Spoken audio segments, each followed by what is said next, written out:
Family card আপনি 50 লক্ষ লোকরে যদি 2000 টাকা করে দেন, আপনি বলেন তো কত টাকা যাবে মাসে? কোথায় টাকা পাবেন? ন্যারেটিভের কারণে দাঁড়ায় পড়ে যাচ্ছে। দাঁড়াইলেই খালি মনে হয় যে এই বুধে আমার প্রস্রাব হবে, এই বুধে প্রস্রাব, বারবার অপারেশন করার পরও এটা যায় না। এই যে ওনার বয়স যে প্রায় 90 বছর, ওনার তো এই প্রবলেমগুলো ছিল। ইউনুস হচ্ছে ঢাকাইয়া ফিল্মের দিলদারের মতো কমেডিয়ান আর আহমেদ শরীফের মতো ভিলেন, এই দুইটার মিক্সচার তার মধ্যে আছে। আরে বাবা, গাঁজা কি আজকে নাকি? সম্রাট আকবর গাঁজা খাইতেন। বর্তমান সরকারকে আমরা যেটা বলবো, acting is good but over acting is dangerous. Bangabandhu ইন্ডিয়ার চোখে চোখ রেখে কথা বলছে। ইন্দিরা গান্ধীকে বলছে আপনার সৈন্য নিয়ে যান, নিয়ে গেছে।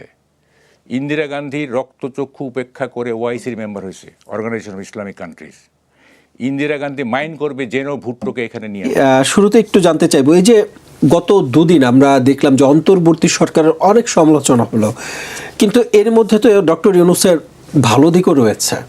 তার কারণে দেখছি যে আমরা প্রতিবেশী দেশ ভারত আমাদেরকে চাপ দেয়নি, তিনি সেই চাপটা সামনে রেখেছেন। মানে এটা তো আমরা তার সুনাম করতেই পারি। খুব ভালো প্রশ্ন। দেখেন, আমি ডক্টর ইউনূসের ব্যাপারে একটা পিএইচডি করতে চাই। পিএইচডি না, শুধু মানে পোস্ট ডক্টরাল থিসিসও করতে চাই, ঠিক আছে? মানে ডক্টর ইউনূস ভারতের চোখে চোখ রেখে কথা বলছেন না, তো যদি তাই হয় তাইলে একটা সামিটে ওই সাইড লাইনে একটা অ্যাপয়েন্টমেন্টের জন্য তো দৌড়াদৌড়ি করছিলেন কেন? এক। 2 নম্বর হলো, এই যে ভারতের বিরুদ্ধে যে সমস্ত অসম চুক্তি বলতেছিলেন, ওগুলো তো অসম চুক্তিগুলো তো বাতিলও করেন নাই, এমনকি দেখানো নাই। তো এটা কি চোখে চোখ রেখে কথা বলা হইলো? দেখেন, মানে ইউনূসের পরিবর্তে 5ই আগস্টের পরে যে কেউই যদি ক্ষমতা নিত, যে কেউই, রাম শাম যদু মধু টম ডিগ হেরিক, হয়তো যা হয়েছে এর অতিরিক্ত কিছু হইতো না, ঠিক আছে? আমরা যেটা মনে করি যে ইন্ডিয়া কথায় কথায় আক্রমণ করবে, বোমা ফেলবে, বিষয়টা কিন্তু এরকম না। যদি হইতো তাইলে বঙ্গবন্ধু হত্যার পরে ইন্ডিয়া ইন্টারফেয়ার করতো। আপনি বুঝেন, বঙ্গবন্ধুকে হত্যা করা হয়েছে, Bangabandhu was the closest friend of Indira Gandhi. কই ইন্টারফেয়ার তো করে নাই? করছে? করে নাই। মানে সেই সুযোগটা তখন ছিল কিনা? মানে অবশ্যই ছিল, আরো বেশি ছিল। করে নাই। শুধু কি করছে, যেগুলো এখনো এই আমলও করছে, ইরিটেট করে ওরা। যেমন কি করছে, তখন সমর সেন ছিল ইন্ডিয়ান হাইকমিশন, ইন্ডিয়াতে ছিলেন। 3-4 দিন পরে আসছেন 15ই আগস্টে। আইসা শুধু বলছেন খন্দকার মোশতাককে যে ইসলামিক রিপাবলিক করা যাবে না, কারণ ফারুক রশিদরা, আপনি এদিকে মনোযোগ দেন, প্লিজ, ফারুক রশিদরা ইসলামিক প্রজাতন্ত্র করতে চাইছিল। ওই সমর সেন মানে ভারতীয় হাইকমিশন, উনি বলছিলেন মোশতাককে যে এটা করা যাবে না, জাস্ট ওইটুকুই, আর বেশি কিছু না। ইন্ডিয়া যদি কথায় কথায় ইন্টারফেয়ার করে, তাহলে 75-এ যে 3 নভেম্বর যখন খালেদ মোশাররফ ক্ষমতা নিল, মানে জিয়াকে বন্দি করে, এবং বাজারে রটলো যে ভারতের সৈন্য আসতেছে, আসে তো নাই, ঠিক আছে? তো ফলে ইন্ডিয়া কি করে, ইন্ডিয়া ইরিটেট করে। যেমন ধরেন বঙ্গবন্ধুর আমলে ফেলানির একটা জানি আমরা, ওই যে বর্ডারে এটা ইরিটেট করে।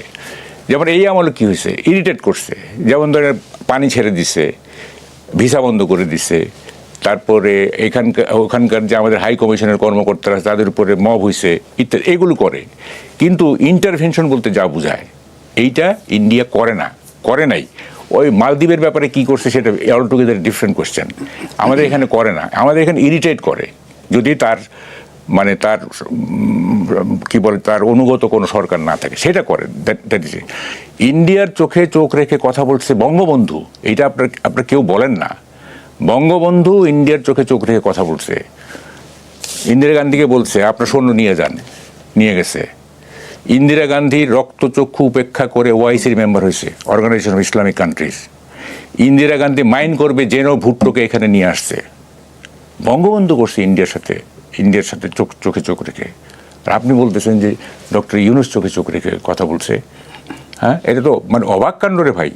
হ্যাঁ, এবং মানে কি বলবো, এই অ্যান্টি ইন্ডিয়ান সেন্টিমেন্ট ক্যাশ করতে চাইছে, ঠিক আছে?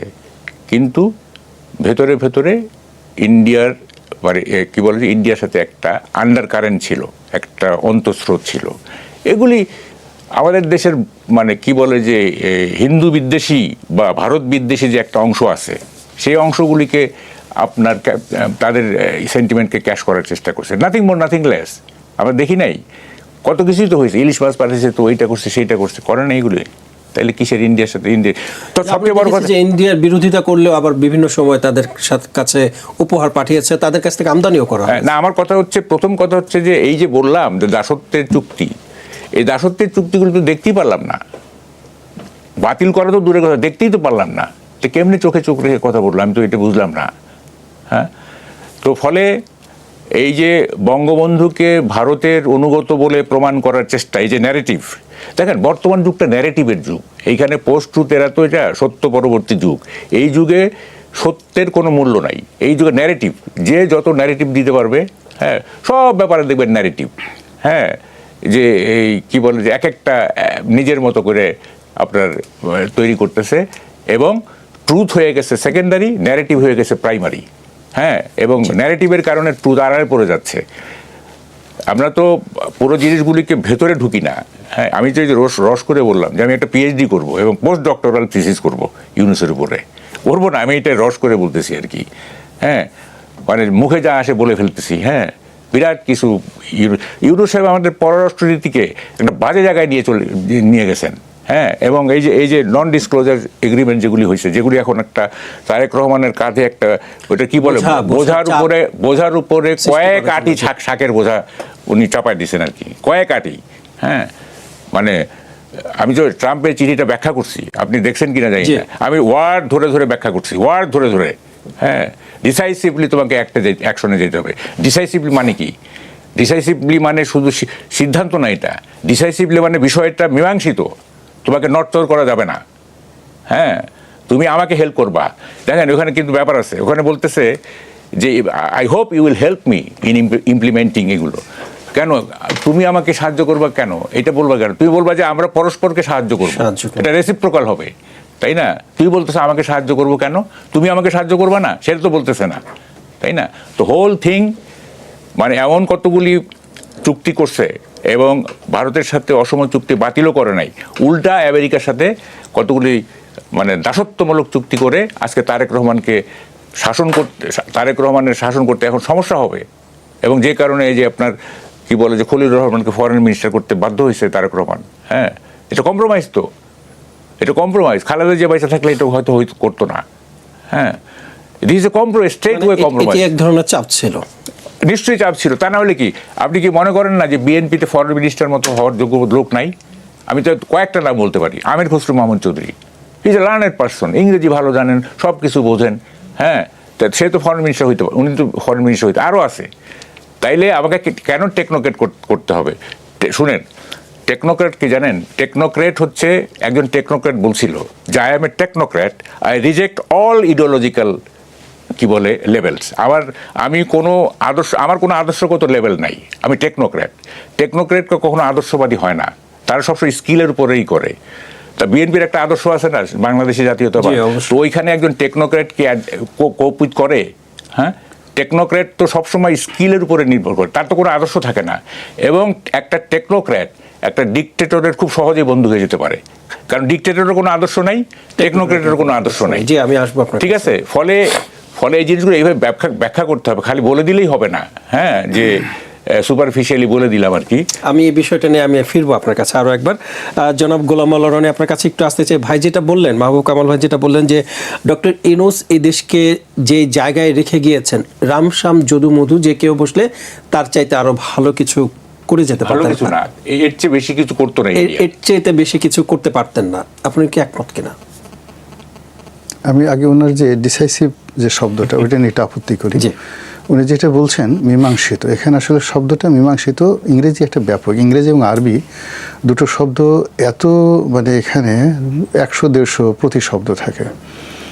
তো ডিসাইসিভের যে সবচেয়ে গ্রহণযোগ্য এবং যেটি অক্সফোর্ড ডিকশনারিতে ব্যবহৃত হয়, ডিসাইসিভ শব্দটা সেখানেই ব্যবহার করা হয় যে একটা যুদ্ধ হয়, একটা চুক্তি হয়, সেই চুক্তির ফলে ইতিহাসের যে কোর্স এটা পরিবর্তন হয়ে যায়। মানে মীমাংসিত শুধু মীমাংসিত না, মীমাংসিত হওয়ার পরে তাদের যে দীর্ঘদিনের একটা ইতিহাস থাকে, ঐতিহ্য থাকে, সেটা চেঞ্জ হয়ে যায়। যেমন বলা হয় the decisive battle of Alexander, Gaugamela.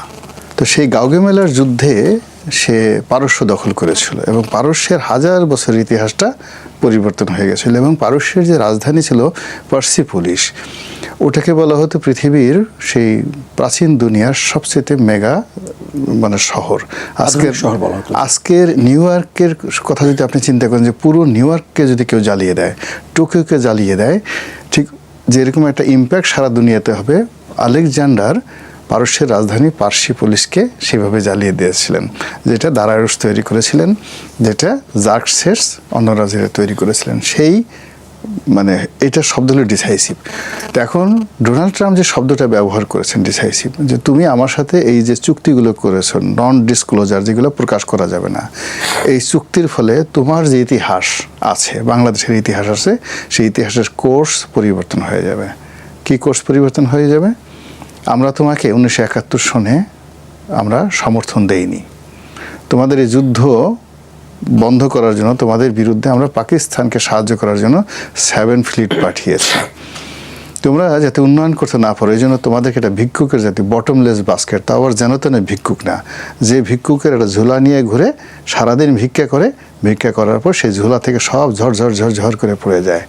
তো এই যে আমাদের সাথে যা কিছু করছো তোমরা এই নন ডিসক্লোজার, ফলে তোমাদের যা কিছু আছে বাংলার জারি সারি সব কিছু বাদ দিয়ে এই এখন আমেরিকান রক গাবা। তোমরা এই বাংলাদেশে যেভাবে আমরা ঘোল খাইতা, মাঠা খাইতা, এখন কোকাকোলা খাবা। তো এই কোর্স অফ অ্যাকশন তোমাদের ইতিহাস চেঞ্জ হয়ে যাবে এই ডিসাইসিভ শব্দের মাধ্যমে। আই ফিল যে উনি যখন এই কথাটা বলুন তখন আমার এই শব্দটা মনে আসলো। নাম্বার 1। নাম্বার 2 হল উনি যেটা বলছেন যে ডক্টর মোহাম্মদ ইউনূসের জায়গাতে যদি রাম শাম যদু মধু বসতেন তাহলে এরকমই হতো। I do agree. কারণ হলো আমরা সাধারণত রাম শাম যদু মধুকে বলতে বুঝাই একেবারে লেম্যান, নাপিত, ধোপা, মুসি, এরকম লোকজন যারা আছেন নিচু স্তরে, যাদের কোনো যোগ্যতা নেই, তারা শুধুমাত্র হিউম্যান বিইং। আমরা আগেকার দিনে যেভাবে গল্প পড়তাম যে রাজা মরে গেছে, রাস্তার পাশে ভিক্ষুক বসে আছে, তো ওখানে রাজ হাতি এসে ওই ভিক্ষুককে মালায় গলা পরিয়ে দিল, আর সেই ভিক্ষুক গিয়ে রাজ সিংহাসনে বসলো এবং সঙ্গে সঙ্গে রানীকেও বিয়ে করে ফেললো। তো এটা আমাদের কাছে খুব ছোটোকালে আমাদের এই গল্প মনে হতো, আহা যদি এইভাবে রাস্তার পাশে বসে একটু রাজা হতে পারতাম, হাতি যদি আমাকে দেখতে পেত। তো এইরকম যখন রাস্তার পাশ থেকে কাউকে ধরে নিয়ে রাজ সিংহাসনে বসানো হয়, তাহলে ওই ক্ষেত্রে বলা হয় যদু মধু রাম শাম। উনি যেটা বোঝাতে এসেছেন, লেখক মানুষ তো, আমি ওনার কথা উনি নিজে ব্যাখ্যা করলে তো ভালো শোনায় না, আমি ব্যাখ্যা করে দিলাম। তো বাংলাদেশে যারা আছেন রাম শাম যদু মধু, এদেরকে যদি আপনি ধরে নিতেন, ধরেন আমাদের গাল কাটা কামাল, তারপরে সোট্টা মিলন, এদের কাউকে নিয়ে ধরে নিয়ে আপনি যদি সিংহাসনে বসিয়ে দিতেন, তাহলে এই যে ওনার আমলে যে সমস্ত মব হয়েছে, ভারতের সাথে সম্পর্ক হয়েছে, খারাপ কিছু হয়েছে, এর সব কিছু এমনই হতো, এর চেয়ে খারাপ কিছু হওয়ার আর ছিল না। মানে দিস ইজ দ্য ওয়ার্স্ট, এর চেয়ে খারাপ কিছু নাই। ওই যদু মধু রামশ্যাম তাই করতো। তবে আপনাকে নিয়ে যদি বসাতো, আমাকে বসাতো, মাহবুব কামালকে বসাতো, আমরা নিশ্চিত তার সাথে ভালো কিছু করতে পারতাম। আমরা একটু হলেও রামশ্যাম যদু মধুর লেভেল থেকে একটু ভালো। ওনার কথাটার উনি ভদ্র ভাষায় বলছেন, আমার কাছে মনে হলো এটাই ব্যাখ্যা। আচ্ছা, আমরা কেন ভালো করতে পারতাম?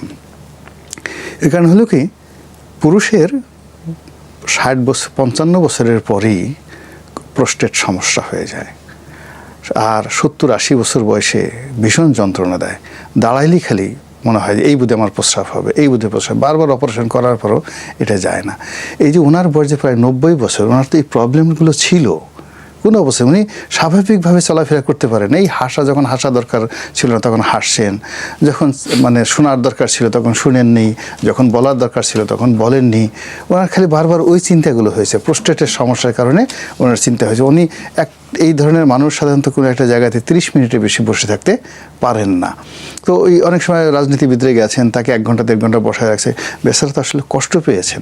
আমরা ওনার এই যে বায়োলজিক্যাল যে প্রবলেমগুলো, এই জিনিসগুলো কিন্তু আমরা বুঝতে পারি না। আর এই সুযোগটা ওনার আশেপাশে যে সমস্ত লোক ধড়িবাজ যেগুলো রয়েছে, ইবলিসের পর্যায়ের কিছু লোকজন ছিল, এবং ওনার আশেপাশে এমন সব লোকজন ছিলেন যাদেরকে সঙ্গে যদি আপনি ইবলিসকে বসায় দেন, ইবলিস মুহূর্তের মধ্যে আত্মহত্যা করার জন্য সে দৌড়ানো শুরু করতো, কোথায় কামাল ভাই, কোথায় গোলাম মোল্লা রানী, আমাকে একটু বিষ এনে দাও, আমি এক্ষুনি করবো। আত্মহত্যা করার কারণটা কি ছিল? মানে ওনার এমন শয়তানি যেটি ইবলিসের মাথায় আসে না।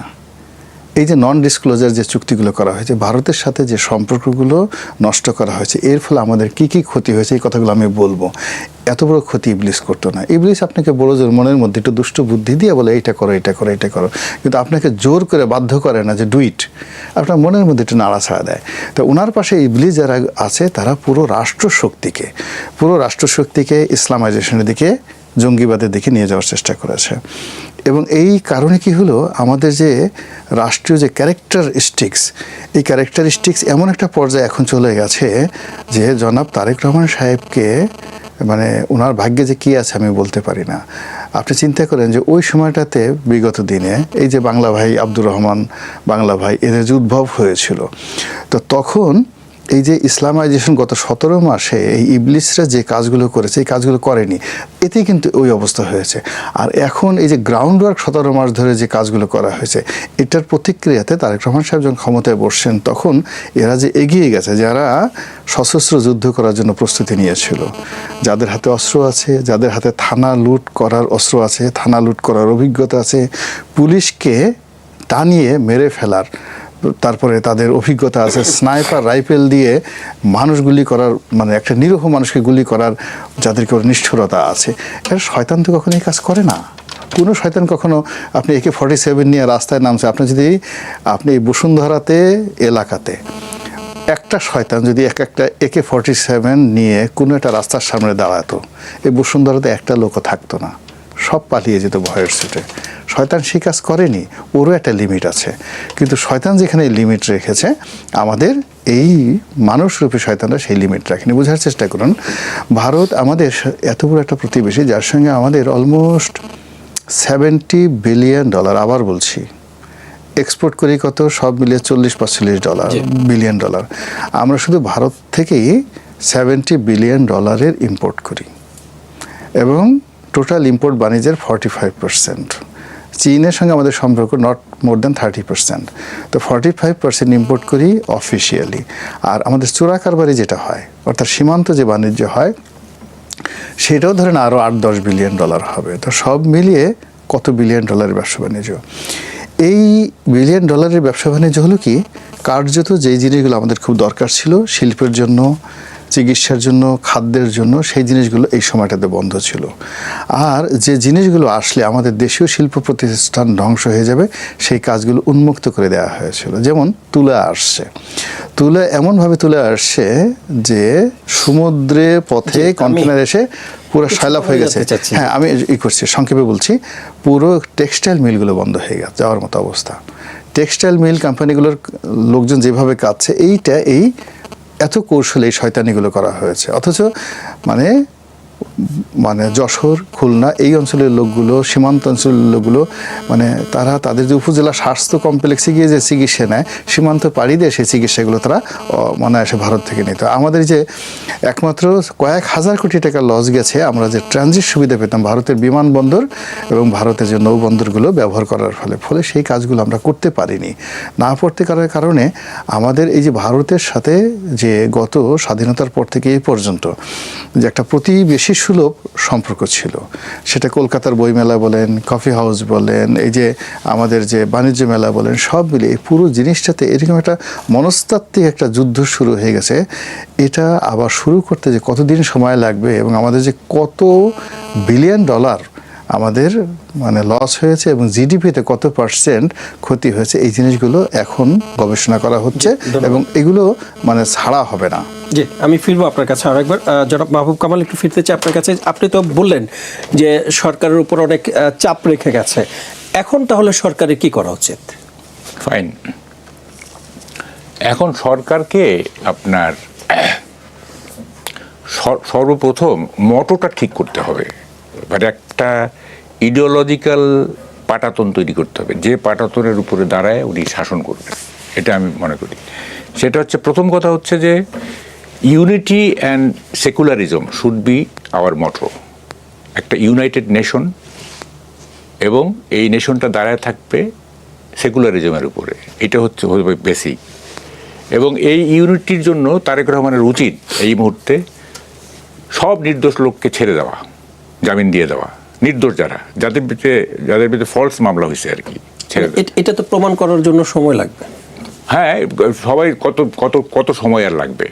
ফলস মামলাগুলো এমনি দেখলেই বোঝা যায়। তারপর সাংবাদিক সহ, সাংবাদিক যারা যেমন আনিস আলমগীর, এইটা মানে অযথাই তাকে করে ধরে রাখছে আর কি। হ্যাঁ, তারপরে এরকম আরও সময় যাদের বিরুদ্ধে স্পেসিফিক চার্জ আছে সেগুলি আমি বলবো না, যাদের বিরুদ্ধে ভুয়া মামলা হয়েছে সবগুলি ছেড়ে দেন, ছেড়ে দিয়ে একটা ইউনিটির একটা আবহাওয়া তৈরি করেন। হ্যাঁ, তাইলে তারা হলে কিন্তু পারবেন না। 2 নম্বর হচ্ছে দেখেন, মানে অযথা আপনি কি বলে যে একটা we can't afford A divisive society politics. আমরা একটা বিভাজিত সমাজকে অ্যাফোর্ড করতে পারি, ওই সামর্থ্য আমাদের নাই। বলে না যে এই গাড়িটা কেনার মতো আমি এই গাড়িটা অ্যাফোর্ড করতে পারি না। আমাদের একটা বিভাজিত রাজনীতি অ্যাফোর্ড করার মতো সামর্থ্য আমাদের নাই, ঠিক আছে? সুতরাং no competition. Competition is the law of jungle এবং cooperation is the law of civilisation. বুঝতে হবে আমাকে। আমরা জঙ্গলে বাস করতেছি না যে মানে আমরা কম্পিটিশন করবো, আওয়ামী লীগের সাথে কম্পিটিশন করবো, অমুকের সাথে কম্পিটিশন করবো। এটা জঙ্গলের আইন, কম্পিটিশন। ওই এক পশু আরেক পশুকে খেয়ে ফেলতেছে, এই করতেছে। Cooperation is the law of civilisation. সভ্যতার নিয়ম হচ্ছে কোঅপারেশন, পরস্পর সহযোগিতা করা। এইটা করতে হবে। আপনাকে ইউনিটি না আনলে হবে না, বিভাজিত সমাজে আপনি পারবেন না। হ্যাঁ, সুতরাং আপনাকে একটা এই যে যেসব নির্দোষ লোককে ডক্টর ইউনূস শেখ হাসিনার প্রতি বিদ্বেষ দ্বারা তাড়িত হয়ে যে সমস্ত নির্দোষ আওয়ামী লীগারদেরকে জেলে পুরে রাখছে, এদেরকে আপনি ছেড়ে দেন। হ্যাঁ, এদেরকে ছেড়ে দেন এবং তাইলে হবে কি, আপনি একটা একটা ইউনিটির প্রতীক হয়ে দাঁড়াতে পারবেন, যেটা খুবই দরকার এই মুহূর্তে। আরেকটা দেখেন, আরেকটা যেটা বলি যে তারেক রহমানকে হয়তো মানে he can be misguided by some, মানে হয়েছে না সব আমলই তো আমরা দেখছি যে যারা ক্লোজ অ্যাসোসিয়েট, এই যে আমাদের রনি ভাই যে বললেন যে সমস্ত এভিল বললেন না, শয়তান বললেন আর কি, সব এরা করে কি মিসগাইড করে। হ্যাঁ, সুতরাং তার মধ্যে বুঝতে হবে যে one sided story has always some missing pages. একতরফা গল্পের মধ্যে সবসময় কিছু পাতা থাকে যেটা মিসিং, যেটা যুক্ত করা হয় না। সুতরাং কেউ এসে বললো, একটা গল্প বললো যে এটা এই হয়েছে, আর আপনি এটা বিশ্বাস করবেন না। It has to have some missing pages, কিছু মিসিং পেজেস থাকবেই। সুতরাং আপনাকে স্কোয়ারলি দেখতে হবে জিনিসটা যে কি। আর আরেকটা হচ্ছে সুশাসন, না এই সুশাসন তো নিশ্চিত করতেই হবে। সুশাসন এবং আইন শৃঙ্খলা পরিস্থিতি নিয়ে বলছি সুশাসনের এলিমেন্টগুলি কি, কম্পোনেন্টগুলি কি। 1 নম্বর হচ্ছে ট্রান্সপারেন্সি, 2 নম্বর হচ্ছে অ্যাকাউন্টেবিলিটি, 3 নম্বর হচ্ছে পাবলিককে আপনার ডেভেলপমেন্ট প্রসেসের প্রতি ইনক্লুড করা। সেইটা হচ্ছে মানে রিয়াল গভর্নেন্স। হ্যাঁ, আপনি কি বলে যে পাবলিক আপনার শাসনের কনজিউমার হইলেন, হ্যাঁ, মানে ভোক্তা হইলেন আপনার সুশাসনের, so-called সুশাসনের। এটা it is not enough. Public should be participant of the whole process and should be co-creator. এই প্রক্রিয়ার মধ্যে পাবলিককে পার্টিসিপেন্ট হইতে হবে, অংশীদার হইতে হবে এবং কো-ক্রিয়েটর, তারাও সৃষ্টি করবে, আপনি একা সৃষ্টি করবেন না। ঠিক আছে, আপনি বললেন যে ঠিক আছে এইভাবে তো সব তো ঠিক আছে না, এই সুশাসন চলতেছে, পাবলিককে মাইনাস করে আপনি সুশাসন করতেছেন, হবে না এটা। Public should participate in the development process and they should be co-creator, তারাও সৃষ্টি করতে হবে আপনাকে। হ্যাঁ, শুধু আমরা কনজিউমার হইলাম, সুশাসন দিয়েছে, আমরা ভোগ করতেছি সুশাসন, ইট ইজ এনাফ, এটা এনাফ না। ফলে এই জিনিসগুলি বুঝতে, আর যে আপনি আইনের শাসনের কথা বলেন, দেখেন সবাই বলে কি বলবো, কোন দেশে বাস করতেছি না, মানে ভাবা যায় না। সবাই বলে যে নোবডি ইজ অ্যাবভ ল, তাই না? কেউই আইনের ঊর্ধ্বে না। কেউ কিন্তু বলে না যে nobody is below law also. কেউ আইনের ঊর্ধ্বে না, কেউ আইনের নিচেও না।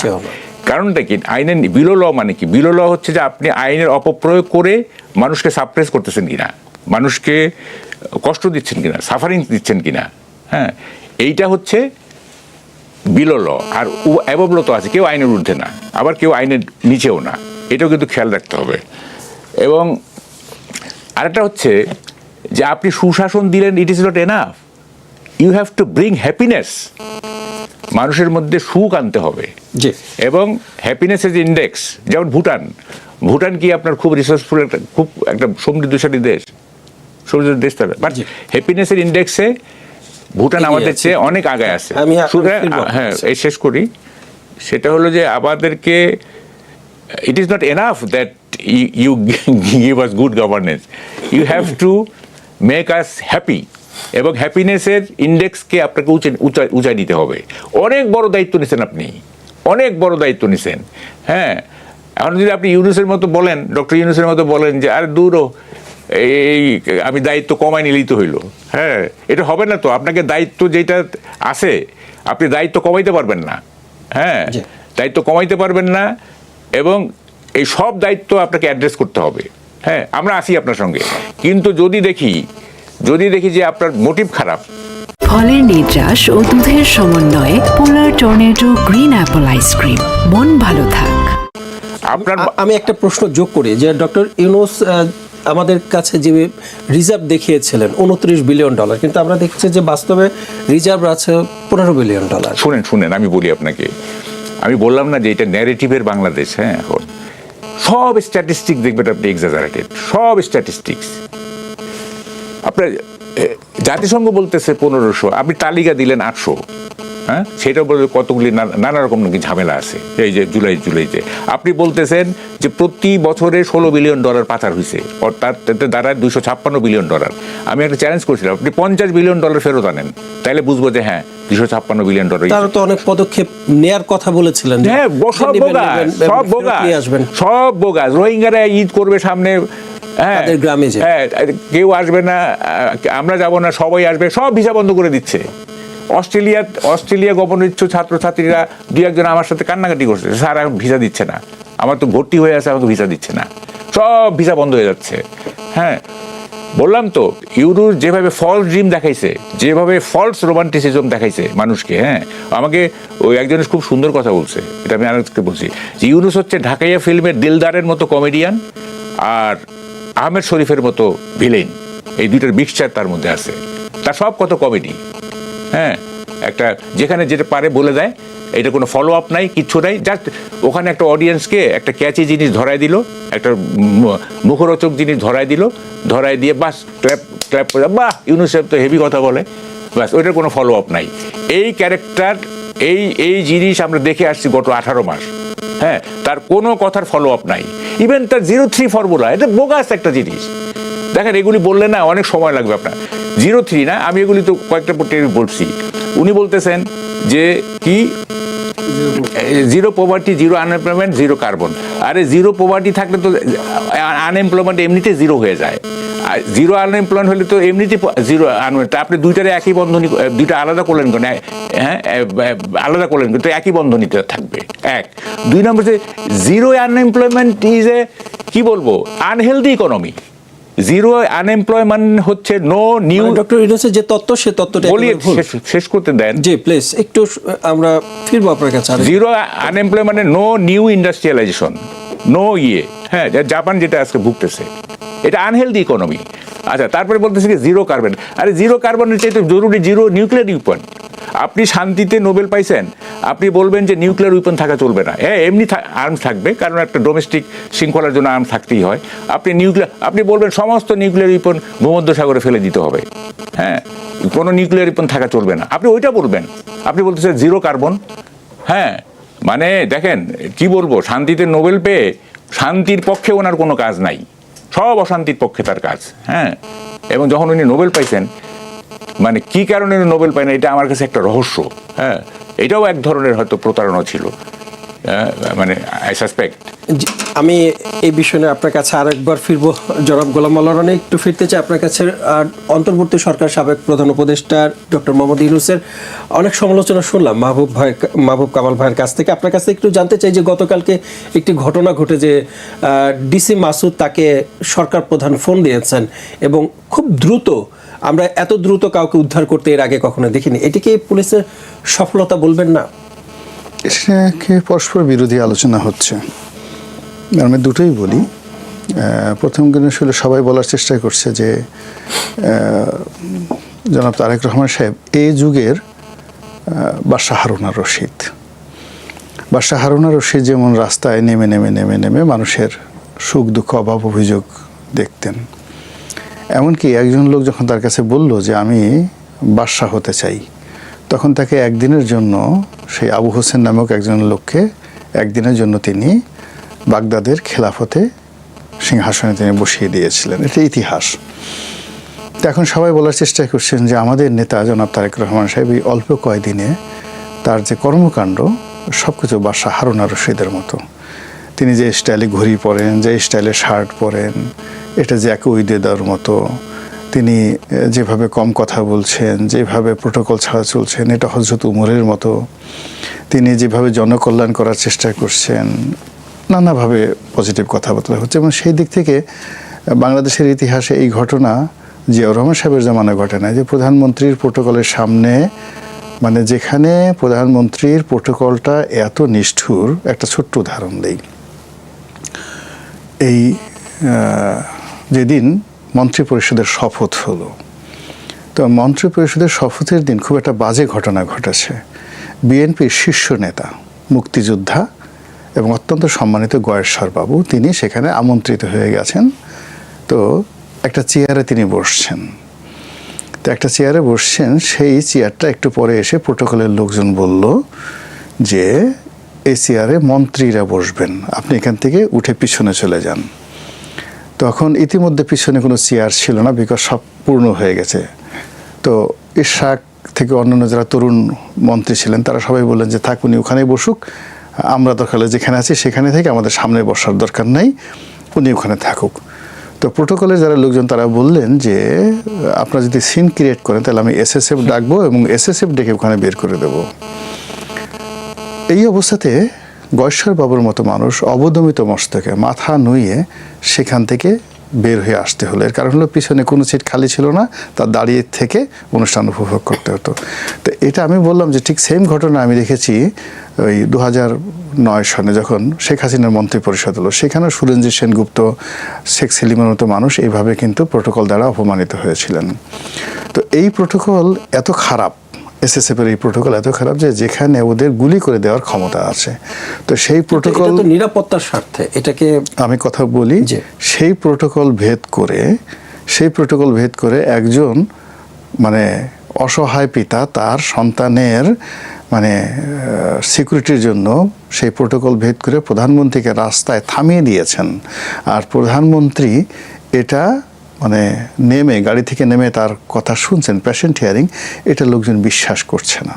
মানে যারা জানে, আর যারা জানে না তারা বলছে আহা সুবহানাল্লাহ, আলহামদুলিল্লাহ, আল্লাহর রহমত নাজিল হোক, এমন প্রধানমন্ত্রী দরকার। যারা জানে না, আর যারা জানে তারা বলতেছে এখানে ডাল মেকুস কালা হায়, এই কথাগুলো বলা হচ্ছে। 2 নম্বর হলো যে উনি অ্যাজ এ প্রাইম মিনিস্টার তিনি তো তার স্বরাষ্ট্রমন্ত্রীকে বলবেন, ডুইট, এই জিনিসগুলো আছেন। বা বড় জোর আইজিকে বলতে পারেন, আইজি মেট্রোপলিটন কমিশনার করবেন। কিন্তু যখন একজন প্রধানমন্ত্রী সরাসরি একজন এসপি পদমর্যাদার কর্মকর্তাকে সরাসরি টেলিফোন করেন এবং সেই এসপি মাত্র 15 মিনিটের মধ্যে, উইদিন 15 মিনিটের মধ্যে এরকম একটা অসাধ্য সাধন করে বলেন, এটা অনেকটা সিনেম্যাটিক হয়ে যায়। সিনেমাতে মানে জাস্ট রবিনহুড বা ধরেন সেই 007 যে সিরিজের যে সেই ব্রিটিশ বিখ্যাত গোয়েন্দা যে আছে, আমার নাম মনে আসতেছে না, কি ব্রিটিশ গোয়েন্দা সিনেমা যেটা, এরকম আর কি সিনেমাটিক এরকম হতে পারে। বাংলাদেশের দস্যু বনহুর বা আপনার মাসুদ রানা, এই সিরিজের যেভাবে নায়কের সফলতা দেখানো হয়, তো ওইরকমভাবে ডিসি মাসুদের সফলতাকে দুই পক্ষ নিয়ে কথাবার্তা বলছে। আমরা যারা মিডল ক্লাস মানুষ আছি, আমাদের কাজই হলো এই আপনাদের টকশোতে এসে নিজে যা মনে করি বুঝি ঠুঝি এই কথাবার্তাগুলো বলা। এছাড়া তো আসলে আমাদের আসলে আমি জানি না, আমার তো নাই, মাহবুব কামাল সাহেবের ভুলেও মন্ত্রী হওয়ার এমপি হওয়ার ইচ্ছা হয় কি না আমি বলতে পারি না। আমাদের ওই স্বাদ আহ্লাদ নাই। আমাদের এই যে একটু কথাবার্তা বলতেছি, একটু কলম দিয়ে লিখতেছি, এতেই আমাদের শান্তি। এখন এ যদি কেউ এসে মুখ চেষ্টা সেলাই করে দেয়, কেউ যদি এসে বলে যে জিব্বাটা কেটে দেবো হাল্লা রাজার মতো, তারপর কেউ যদি বলে তোর আঙ্গুল দিয়ে, যে আঙ্গুল দিয়ে লেখো সেই আঙ্গুল থেতলাই দেবো, কেটে দেবো, আমাদের ভয় শুধু অতটুকু। এর বাইরে কিন্তু আমাদের অন্য কোনো ভয় নেই। আমরা নিজেরটা উপার্জন করি, নিজেরটা খাই, সরকারকে ট্যাক্স দিই, এই দেশে স্বাধীন দেশে সভ্য মানুষের বসবাস করি। তো আমাদের মতো যারা মানুষজন আছেন তাদের চিন্তা মানে তারা যে কথা বলতে চাই অভিজ্ঞতা থেকে, আমাদের অভিজ্ঞতা, তার সাথে সাথে আমরা যেটা পড়াশোনা করেছি। ধরেন আমি যদি 5000 বছর আগের একটা বই পড়ে থাকি মহাভারত, তাহলে আমি কিন্তু ওই মহাভারতের জ্ঞানটাও কিন্তু আমি এখন পর্যন্ত সেই দুর্যোধনের কাহিনী বা সেই অর্জুনের কাহিনী, কৃষ্ণর কাহিনী কিন্তু আমি ধারণ করছি। ফলে একজন লেখাপড়া মানুষ কিন্তু বর্তমান যুগের হলো সে হাজার হাজার বছরের ঐতিহ্য ধারণ করে। ফলে আমাদের কথাগুলো কিন্তু আপনি ফেলে দিতে পারবেন না, যারা ফেলে দেয় তারাই মরে। তো সেই দিক থেকে বর্তমান সরকারকে আমরা যেটা বলবো, acting is good but over acting is dangerous, very very dangerous. কোনো অবস্থাতে যেন কারো প্ররোচনায় পড়ে সরকারের যারা কর্তা ব্যক্তি তারা যেন ওভার অ্যাক্টিং না করে। এটা তাদের অনেক ভালো কাজগুলোর মধ্যে মানে যাকে বলা হয় এইগুলোর মধ্যে অনেকটা বিষ, যাকে বলে সর্ববিষ ছড়িয়ে দেবে, তাদের সব ভালো কাজগুলো নষ্ট করবে। অনেক ওভার কাজ। আমাদের সেই রানা প্লাজার ঘটনাতে রেশমার যে নাটক, সেই রেশমার নাটক কিন্তু আমাদের মানে আওয়ামী লীগের এই যে রানা প্লাজায় তারা এত কিছু করেছে, সব জিনিসগুলো কিন্তু নষ্ট করে দিচ্ছে সেই রেশমার কাহিনী। ফলে এই সময়টিতে আমরা যেমন দেখলাম এই সরকার হঠাৎ করে ক্ষমতায় এসে খাল কাটা, এই যে খাল কাটা মানে এটা একটা পুরনো ধ্যান ধারণা। এখন আপনি পানির যে লেভেল নেমে গেছে, আপনি 40 ফিট মানে মানে গভীরতায় গেলেও কিন্তু পানি পাওয়া যাচ্ছে না। আপনি এখন কোথায় খাল কাটবেন বলেন তো? আপনি বাংলাদেশের যে জমি, যে খাল কাটার মধ্যে কোনো জমি আছে? যে নর্দমাগুলো আছে, নর্দমাগুলো বড় জোর পরিষ্কার করা যেতে পারে, নর্দমাগুলো পরিষ্কার করা যেতে পারে, কিন্তু খাল কাটা এখন আর কোনো যাকে বলে এটা না। আর যেটা এত ল্যান্ড পাবে কোথায়? মানে 20,000 কিলোমিটার। আপনার জিয়াউর রহমান সাহেব খাল কাটায় যে টাকা খরচ করেছেন বা যে কাছে একটা খাল আছে অবশিষ্ট আছে, এখন কোনো জায়গাতে নাই। এখন এরা বলতেছে আমরা 20,000 কিলোমিটার খাল খনন করব। এই জিয়াউর রহমান করেছেন, এটা একটা আবেগ। আর এই খাল কাটার জন্য তারা কি করতেছে, অনেক এমপি শুরু করে দিয়েছে, একটা ভেগো ভাড়া করে নিয়ে বিভিন্ন জায়গাতে গিয়ে শীত দিয়ে আবার ফেসবুকে দিয়ে দিচ্ছে। এবং এই কাজে ওই যে এমপি তো নিজের পকেটের পয়সা দিয়ে করেনি, উপজেলার টিআর কাবিখা এগুলো দিয়ে একটা ভেগো ভাড়া করে এই কিছু কাজকর্ম করছে। এই রং ঢং করতে করতে দেখবেন যে পুরোটা প্রশাসন দেউলিয়া হয়ে যাবে। এখন আপনি ফ্যামিলি কার্ড আপনি 50 লক্ষ লোকরে যদি 2,000 টাকা করে দেন, আপনি বলেন তো কত টাকা যাবে মাসে? কোথায় টাকা পাবেন? 2,500 টাকা করে